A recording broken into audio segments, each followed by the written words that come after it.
जयदेव डोळे काय म्हणतात ते आनंद दवे तुम्ही ऐकलं असेल. डॉक्टर जयदेव डोळेंची अशी भूमिका आहे की मुळामध्ये तुमच्या पक्षाचे जे मंत्रिमंडळामध्ये लोक आहेत ते काय प्रकारची भाषा वापरतात हे आपण बघितलंय. सगळ्यात महत्त्वाचा मुद्दा त्यांनी मांडला की 283 खासदार आत्ता आहेत लोकसभेमध्ये भारतीय जनता पक्षाचे. त्या 283 खासदारांमध्ये एकही मुस्लिम नाही.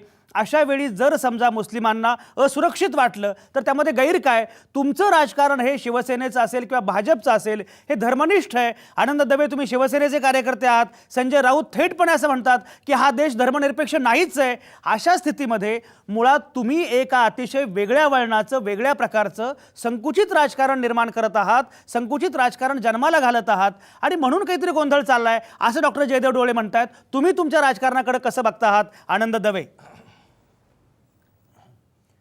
नाही संजयजी, मला असं म्हणायचं आहे मुळात की आरक्षण जे आता मुस्लिमांसाठी मागितलं जाते ते कुठल्या विषयासाठी? आरक्षण सोडून द्या आनंद दवे. आता आरक्षणावर मी विचारलं नाही आनंद दवे, मी आता आरक्षणावर विचारलं नाही. तुम्ही जे धर्मनिष्ठ राजकारण करता आहात त्याच्याबद्दलचा मुद्दा आहे. नाही, माझं असं म्हणणं, समजा एकही मुस्लिम खासदार भाजपकडे निवडून आला नाही तर ही लोकांची इच्छा आहे ना. तुम्ही त्या लोकांच्या इच्छेला कशासाठी तुम्ही चॅलेंज करताय? अच्छा, तुम्ही लोकांच्या इच्छेला चॅलेंज कशासाठी करतात? बरं, काँग्रेसकडनं आतापर्यंत जेवढे खासदार निवडून आलेत, बरेच वेळा आमदार निवडून आले, पण त्यांची सगळ्यांची प्रगती केली आहे का त्या पक्षांनी? मला हा प्रश्न विचारायचा आहे. आता जो विषय चालला होता की आमची MPSC मध्ये आले नाही, आमची UPSC आले नाही, मग तुम्ही त्या त्या धर्मात जन्म घेतलाय, त्या त्या जातीमध्ये जन्म घेतलाय म्हणून तुम्हाला कलेक्टर कमिशनर करायचं का तुमच्या कॅलिबरवर कमिशनर करायचं? म्हणजे मी या धर्मात जन्म घेतलाय मला कमिशनर करा, मी या धर्मावर जन्म घेतलाय मला कलेक्टर करा, ही मागणी चुकीची आहे. तुमचं स्किल, तुमचं कॅलिबर त्याच्यावर तुम्ही भांडा, त्याच्यावर तुम्ही हे मागा, तुमचं जे काय असेल ते स्किल किंवा कॅलिबर. आनंद दवे तुमच्याकडे येतो मी. डॉक्टर नीलम गोरे आपल्यासोबत आहेत फोनवरून. डॉक्टर नीलम गोरे, आता या चर्चेमध्ये काही मुद्दे उपस्थित झाले. डॉक्टर जयदेव डोळे असं म्हणाले की मुळामध्ये भारतीय जनता पक्ष आणि शिवसेना यांनी जे धर्मनिष्ठ किंवा धर्माधिष्ठित राजकारण उभं केलेलं आहे त्याच्यामुळे एक वेगळ्या प्रकारची राजकीय संस्कृती आपण जन्माला घालतो आहोत. तुम्ही तुमच्या या राजकारणाकडे कसं बघता आहात? काय म्हणणं आहे तुमचं? एक तर मला पहिली गोष्ट स्पष्ट करायची वाटते की आज जे अकबर ओवेसीने भाषण केलं ते भाषण किती संयमी होतं आणि त्याच्यामध्ये त्यांनी कसं काही बोलले नाहीत ते एक लक्षात ठेवलं पाहिजे सगळ्यांनी. मी खास करून सांगेन की शिवसेनेने पोलिसांच्याकडे निवेदन दिलं होतं आणि सांगितलेलं होतं की त्यांनी त्यांच्या काही बंधनं स्वीकारली गेली पाहिजेत. हे भारतीय राज्यघटनेच्या बंधनामध्ये याच्या पूर्वीची त्यांची विधानं होती का की ज्याच्यामध्ये निजामाबादला त्यांचे बंधू बोललेले होते की 5 मिनिटं पोलीस हटवा संपूर्ण हिंदुस्थानमधून आणि सगळे इथले मुसलमान जे आहेत ते हिंदूंचा खात्मा करतील. हे कुठल्या राज्यघटनेत बसणार होतं? आणि म्हणून आजचं भाषण फक्त आयसोलेट करून आणि आरक्षणापुरता त्यांचा कार्यक्रम होता म्हणून आरक्षणापुरती चर्चा करणं म्हणजे संजयजी हा जनतेची आणि आपण स्वतःची दिशाभूल केल्यासारखं होईल. हे मला पहिलं लक्ष वेधायचंय. दुसरं मला असं म्हणायचंय की शिवसेना आणि भाजपचं धर्माधिष्ठित जे राजकारण आहे त्याच्यापेक्षा सुद्धा त्याच्यात काय काय त्रुटी आहेत तो शिवसेनेचं विश्लेषण तुम्ही करा, भाजपचं करा, तो तुम्हाला सार्वभौम अधिकार आहे.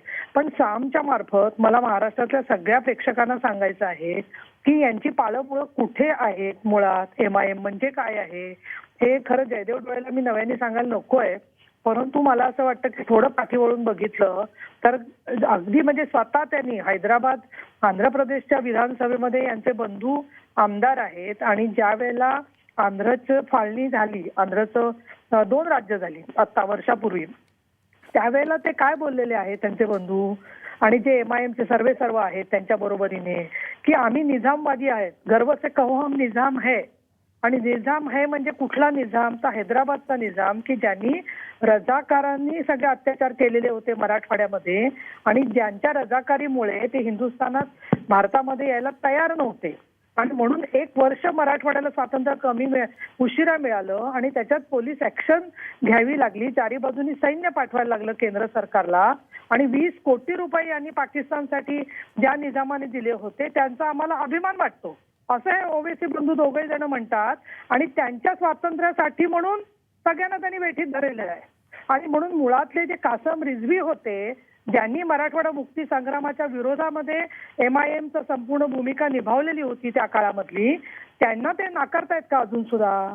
निजामाचा अभिमान वाटणारी ही माणसं आहेत. अशा वेळेला पुण्यात येऊन आपण त्यांच्या स्वातंत्र्याच्या बद्दल किती काळजी घेतो आहे याच्यातून आपली सुसंस्कृतपणा जरूर दिसतो. परंतु शिवसेनेने जर का विरोध केला नसता तर काय बोललेस तू ओवेसी, याचा एक क्षणभर तरी विचार सगळ्या लोकशाहीवाद्यांनी केला पाहिजे असं मला वाटतं. डॉक्टर आणि नीलम मला गोरे इथे तुमच्याकडे समाधान आहे. येतो मी आता. गफार कादरी आपल्यासोबत आहेत. गफार कादरी हे MIMचे नेते आहेत, ते पुण्यातून आपल्यासोबत आहेत. गफार कादरी, आत्ता डॉक्टर नीलम गोरे काय म्हणतायत तुम्ही ऐकलं आहे. हे सगळे आक्षेप आहेत MIMच्या अनुषंगानं, हे सगळे आक्षेप आहेत तुमच्या नेत्यांच्या अनुषंगानं. तुमचं काय म्हणणं आहे?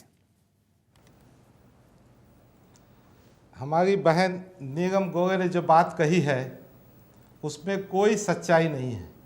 असदुद्दीन अवैसी के महाराष्ट्र में अब तक 30 के ऊपर भाषण हो चुके हैं। अगर कोई भी भाषण दस्तूर या संविधान के विरोध में होता या भड़काऊ होता तो पुलिस कार्रवाई हो सकती थी। बैरिस्टर असदुद्दीन अवैसी ने जो कोई बात कही है वो हमेशा कानून के दायरे में, संविधान के दायरे में कही है। दूसरी बात जो अभी हमारे सामने पेश की गई कि ये जो रिजर्वेशन की बात है, हम धर्म के आधार पर रिजर्वेशन नहीं मान रहे हैं। ये रिजर्वेशन जो मांगा जा रहा है, सच्चर कमेटी की रिपोर्ट, रंगनाथ मिश्रा कमीशन की रिपोर्ट, महमूदुर रहमान कमेटी की रिपोर्ट, ये सब कमेटियों ने बताया है कि मुस्लिम समाज शिक्षण में, एम्प्लॉयमेंट में, धंधे में, व्यापार में बहुत पीछे है। इनकी संख्या जेल में बहुत ज़्यादा है। आज 36% महाराष्ट्र के जेल मुसलमान रहते हैं। तो ये समाज को मुख्य प्रवाह में लाने के लिए, इनको देश की तरक्की में सहभाग होने के लिए और एक महाराष्ट्र और भारत शक्तिशाली बनने के लिए रिजर्वेशन देना चाहिए। अब इनके दिमाग में कुछ बात आई है कि MIM को रजाकार से जोड़ रहे हैं। वो पुरानी बातें जो मुक्ति संग्राम के संबंध में की गई है वो एक बहुत ओपन डिबेट का विषय है, उस पर डिबेट किया जाएगा। अब असदुद्दीन अवैसी ने आज जो भाषण किया, इनका एक क्रेडिट रहना कि शिवसेना के एजिटेशन की वजह से असदुद्दीन अवैसी ने संतुलन में बात की, बेबुनियाद बदनाम करने की बात है। असदुद्दीन अवैसी पार्लियामेंट में भाषण करते हैं, स्टेज पे भाषण करते हैं, पार्टी का भाषण करते हैं, कभी भी उनकी ज़बान से ऐसा कोई शब्द नहीं निकलता है। ये खामखा क्रेडिट ले रहे हैं। इन्होंने कहा पुलिस ने कंडीशन डाली, पुलिस ने परवानगी में उन पर अटी डाली, ये सब बातें अपने आप को क्रेडिट लेने की है। और ये जो बातें की जा रही है कि शिवसेना के एजिटेशन की वजह से असदुद्दीन अवैसी की ज़बान रुक गई, अरे अपने दुख को बयान करने के लिए, मुसलमानों की समस्याओं को पेश करने के लिए जब कोई आदमी बात करता है तो बात करने का भी अधिकार नहीं। मैं तो कहता हूं हम आह भी करते हैं तो हो जाते हैं बदनाम, वो खत्म भी करते तो चर्चा नहीं होता। वर्षा भोसले आता जे गफार कादरी म्हणतायत की तुम्ही नाहक त्यांना बदनाम करता आहात, तुम्ही नाहक विरोध करता आहात, त्यांना बोलायचे, त्यांची भूमिका मांडायची आहे। असदुद्दीन ओवैसी यांनी आत्तापर्यंत कुठल्याही प्रकारची असंविधानिक किंवा राज्यघटना बाह्य अशा प्रकारची भूमिका घेतली नाही असं ते म्हणतायत। असं असताना सुद्धा कारण नसताना त्यांच्या नेत्यांना आणि पक्षाला बदनाम करण्याचा प्रयत्न सुरू आहे असं त्यांचं म्हणणं आहे। काय तुमची काय भूमिका आहे? मी पुन्हा मागे जाऊ इच्छिते की हैदराबादमध्ये झालेल्या ज्या घटना आहेत त्या घटना किंवा सलमान रश्दींना जो जिवंत मारण्याचा फतवा काढलेला होता, तस्लिमा नसरीन यांच्या बाबतीत काढलेला जो फतवा होता, ह्या सगळ्या गोष्टी आपल्याला विसरून नाही चालणार। या गोष्टींचा आढावा हा घेतलाच पाहिजे। म्हणून नीलमताई ज्या म्हणाल्या की ते बरोबर आहे अगदी की या सगळ्या घटनांमुळे कुठेतरी आपण आपल्या भूमिकांवरती ठाम राहिलं पाहिजे। प्रक्षोभक भाषणं करून आपल्याला हवं ते गवसणार नाही, त्याच्यापेक्षा आपल्याला जे काय हवं आहे ते, आणि यापूर्वीही जसं याच संघटनेच्या नेत्यांनी आम्ही भारतातलं सैन्य हटवून दाखवा, रक्तपात करू या प्रकारची विधानं केलेली आहेत। आता अशा प्रकारच्या भावना भडकवणारी जर भाषणं झाली, वक्तव्य झाली तर संपूर्ण देश पुन्हा एकदा अधोगतीकडे जाईल। आता विकासाचं राजकारण करणं ही काळाची गरज आहे आणि विकासाचं राजकारण करत असताना सगळ्यांना सामावून घेणं हे गरजेचं आहे। जर धर्माच्या नावावरती, जातीच्या नावावरती अधिकाधिक तेढ निर्माण झाली तर आपण पुन्हा एकदा विकासापासून खूप दूर जाऊ शकू। हे सगळं व्हायचं नसेल किंवा एका पॉझिटिव्ह अँगलने आपल्याला पुढे जायचं असेल तर या प्रकारच्या बंधनांमधून एक थोडंसं दडपण आणि मग विकासाचं राजकारण होऊ शकतं असं मला वाटतं. भाजपच्या वर्षा भोसलेंचं म्हणणं असं आहे की विकासाचं राजकारण अतिशय आवश्यक आहे, धर्माचं राजकारण करता कामा नये असं त्यांचं म्हणणं आहे. सलमान रश्दीचा त्यांनी उल्लेख केला. पण आता पेरुमल मुरुगन सारख्या ज्या अनेक घटना घडत आहेत ते सगळं करणारं, ते निर्बंध लादणारे कोण आहेत याची चर्चा खरं म्हणजे झाली पाहिजे. एकूणच ही सगळी चर्चा आपल्याला विस्तारानं करायची आहे. पण आत्ता मी घेतोय एक छोटासा ब्रेक.